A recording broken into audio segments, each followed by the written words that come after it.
Hello and welcome to episode 9. In this episode, we are going to talk about component lifecycle and how we can clean up our components, the components that have subscribed to observables. So I hope you've already watched the previous episodes. In the previous episodes, we implemented a piece of code where we are subscribing to observables. The observables are inside of our service class, and we are subscribing to them from our components. Now, in this episode, I want to continue talking about that subscription and the fact that we need to, unsubscribe or, destroy that subscription in the favor of, preserving memory. So we are going to talk about ngOnDestroy. Let's talk about the goals of this episode. We are going to talk a little bit about component lifecycle in Angular. There are different lifecycle methods, and they're sometimes called lifecycle hooks as well. But basically, they are different stages that a component goes through when you kind of visit that component, for example, or when that component is unmounted from the DOM. So we have things like ngOnInit, ngOnChanges, ngOnDestroy, and so on. Then we want to, discuss how we can properly control and manage subscription to prevent memory leaks and duplicate, reactions. We want to talk about them as well. And then I am going to implement the logic of unsubscribing from an observable using a subject and take until. So I'm going to talk about them.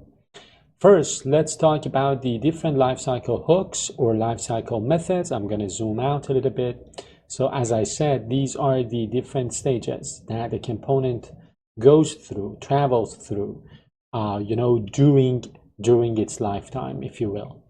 The first one, which you have seen before, and I would say this is kind of the most common one, is ngOnInit. So init means initialize. So this lifecycle hook is called after the component's inputs are set. And we have already discussed inputs, right?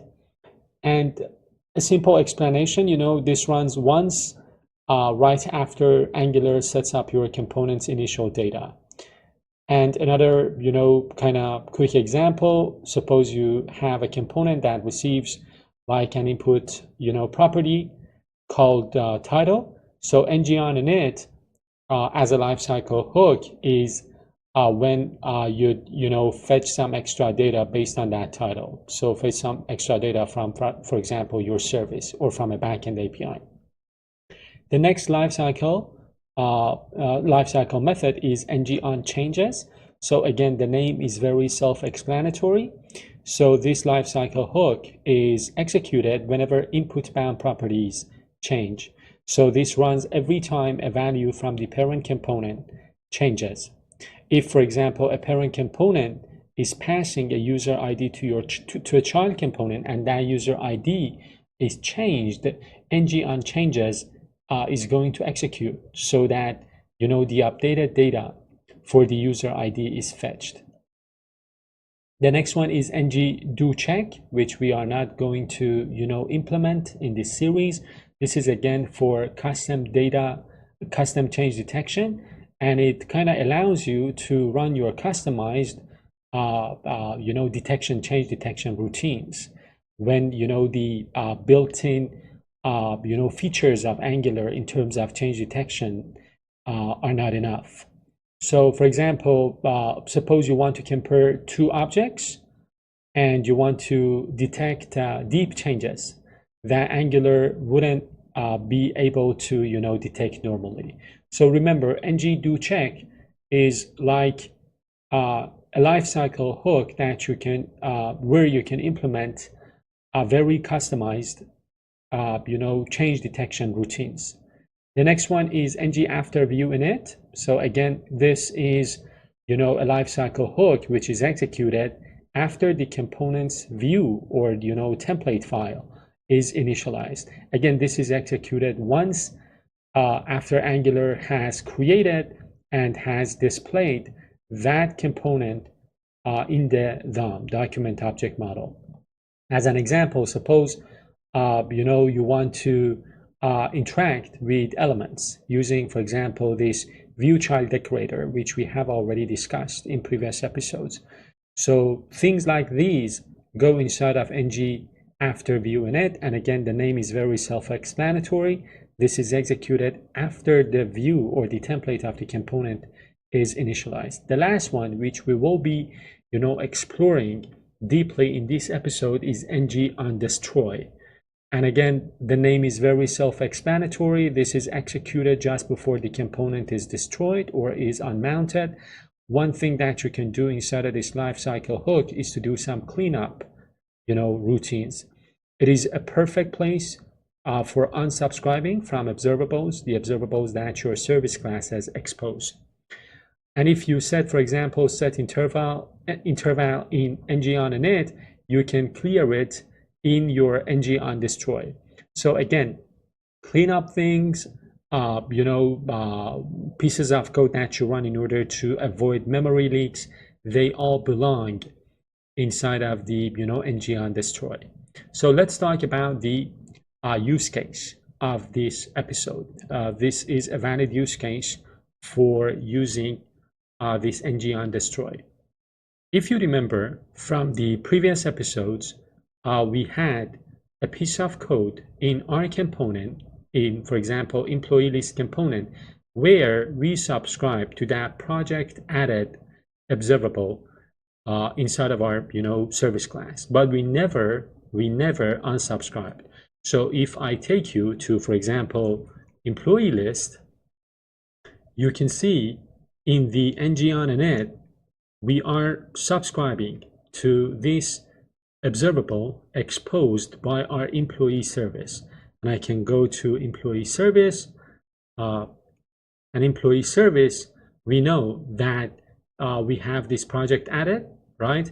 And we are subscribing to that. But as I said, we are not unsubscribing. So what would this cause in terms of memory leaks? So let's talk about this. The fact that you are subscribing in the ngOnInit as a lifecycle hook, but you are not unsubscribing, causes two very major issues. The first one is memory leak. So, in simple terms, memory leak happens when a piece of program, when a piece of code keeps onto memory that it doesn't need any longer. So the memory is not, collected, is not freed up. So that means that over time, the application will continue to consume more memory, and it will slow down the system, and it might probably crash. So in this case, that we are subscribing to an observable, but we're not, destroying that subscription. Every time you call subscribe without unsubscribing, the thing that is happening right now, Angular will create a new subscription. And that new subscription, of course, needs memory. And even if your component is destroyed, even if the component is unmounted from the DOM, that subscription is not destroyed. So you need to destroy it yourself. So that subscription will continue to exist. So the function that you pass to subscribe will still remain in memory. Any references inside of it, like for example the reference you have to your service class, will again remain in your memory, in the memory of your system. And if you keep visiting that component again and again, each time you will create a new subscription object, and again that would lead to memory leak. That is one issue. The next issue is duplicate the action. What does it mean? So when you have multiple active subscriptions to an observable exposed by your service class, each one of these subscriptions will react separately when the observable emits a new value. So in this case, employee list component has a subscription to an observable coming from our service class. So each time we visit that component, a new subscription will be created, and after a while we will have more than one or several subscriptions, and these subscriptions will be listening to that observable, And if that subscription, if that observable emits a new value, all of those subscriptions will execute, will fire.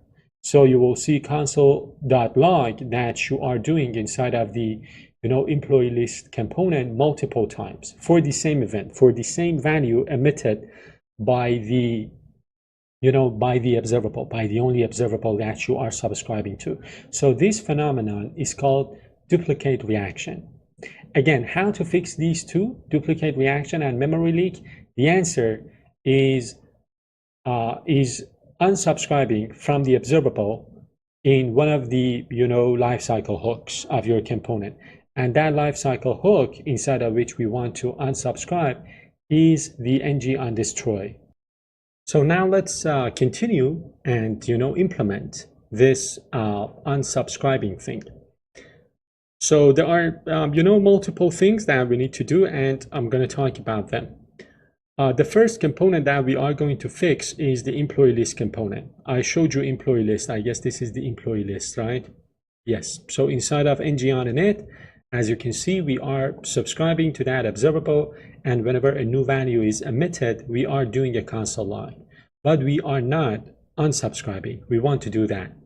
So this is the code to unsubscribe from that observable. First off, as you can see, we are using ngOnDestroy.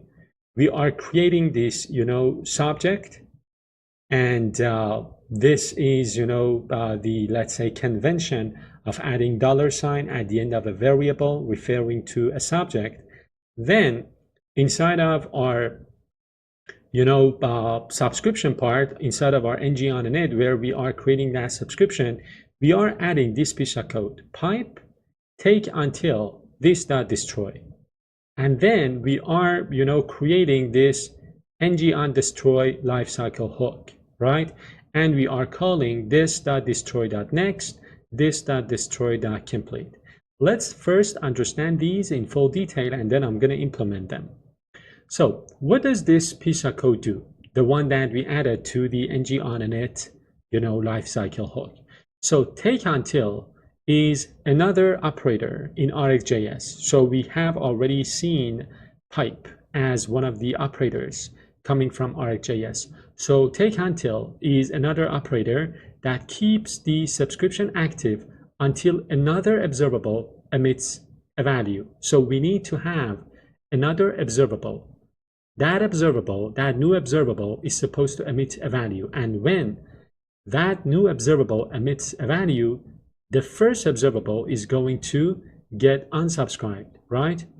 And this is done by, take until. So here, that other observable is the one that we just created, right? This.destroy.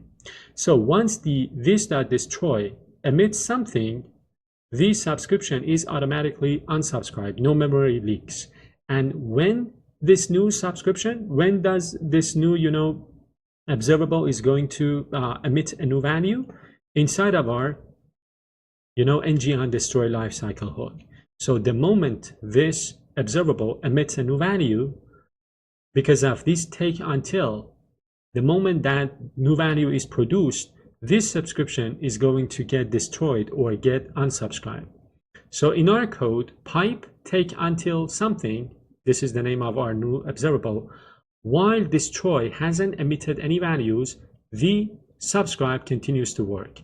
When the destroy as our new observable emits the first value inside of our ngOnDestroy lifecycle hook, the stream stops. So that means we unsubscribe from the observable. Now let's talk about this second piece of code. Here we are creating that second observable. So subject is a special type of observable that you can use when you are working with RxJS, and you can use it to manually emit values using the next method that it provides. So here, the void part, this part, means it doesn't carry any data, right? Just a signal. It's a signal. And then you have private, meaning that it is only accessible from inside this class, this component class, and we use it to send a stop everything signal when the component is destroyed. So we are creating this private, custom observable, and we are using it using the next and complete functions that it provides we are using this to produce a value, a void value, if you will, and then that will indicate to the other observable, to the first observable, that it needs to get unsubscribed. And then we have this lifecycle hook, ngOnDestroy, and then we are calling the next and the complete. So 2 lines of code. The first one is supposed to emit a value to all observables listening to take until this.destroy. Remember, we have used this subject inside of our take until operator, right? So when we kind of emit a value, we are kind of notifying this operator that this subject, that this observable has emitted a value. So that tells them stop, unsubscribe now. And then this.destroy.complete marks the destroy subject as finished. Again, this is a good practice when it comes to doing some cleanup code. Now, without this piece of code, as we discussed, our observables will continue running even after your component has unmounted. And this will, of course, lead to issues in terms of things like, memory leaks, and of course some, as I said, duplicate reaction thing. Now let's go ahead and implement this inside of our employee list. I'm gonna zoom out a little bit. The first step for us is to, create our custom subject, and let me import this. And then the next step for us is to add our pipe here, right? So after we, subscribe to our, let's take a look at the note again. After we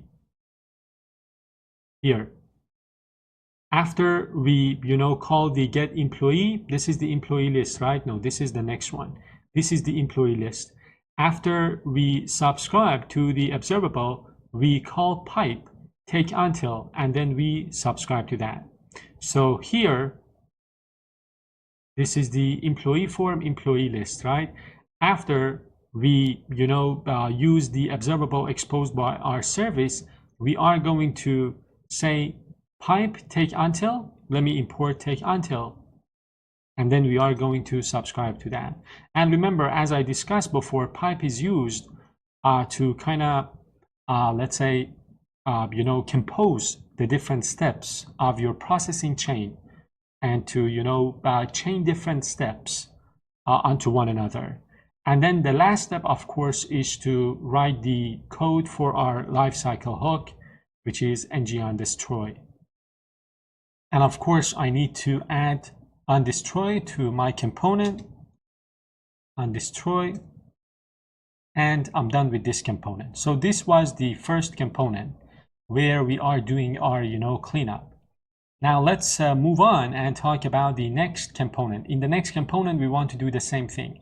The next component where we are doing our cleanup is employee detail component. So again, if you take a look, we are doing the same thing. We are creating that signal, that custom observable. We are creating this ngOnDestroy, and then we are calling onDestroy here, right? And let's take a look where we are putting that pipe take until. One place is inside of ngOnInit after we call get employee, which is going to return an observable. We are attaching pipe here, and the next one is on project added. Again, after we call update employee, we are attaching pipe to that, and then we are subscribing. So let me go ahead to employee detail. I'm going to zoom out a little bit, and then I am going to again write the same piece of code first here,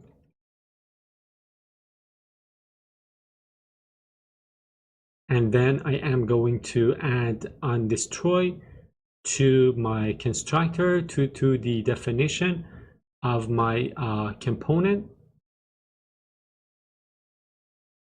But before that, let me create that private destroy. So that's out of the way. Now the two places where we need to add take until, this is one of them, right? And then the next place is here. So update employee, then we need to add this here, right? And of course we need to do a couple of imports. I'm gonna add an import for this and an import for subject. And of course the last step would be to add ngOnInit and ngOnDestroy to the application. And we're done. We're done with the app, with the cleanup thing, and now let's get to the summary of this episode. So in this episode, we talked about lifecycle hooks. So lifecycle hooks are stages that a component travels through, and then different things are going to happen. You can use these lifecycle hooks to control what you would like to happen in each stage of a component's lifetime. So right now we have used ngOnDestroy and ngOnInit heavily, but we haven't used any one of the other lifecycle hooks. In ArcJS, we have take until, which is an operator that you can use to automatically manage your subscriptions and destroy them if you want. This of course helps with issues like memory leak or duplicate reactions. And what we have done in this episode is that we have made our components more predictable, cleaner, and of course more memory optimized, because we are avoiding memory leaks. And that's it for this episode. I hope you've enjoyed watching this. If that's the case, don't forget to like the video and stay tuned for the upcoming ones.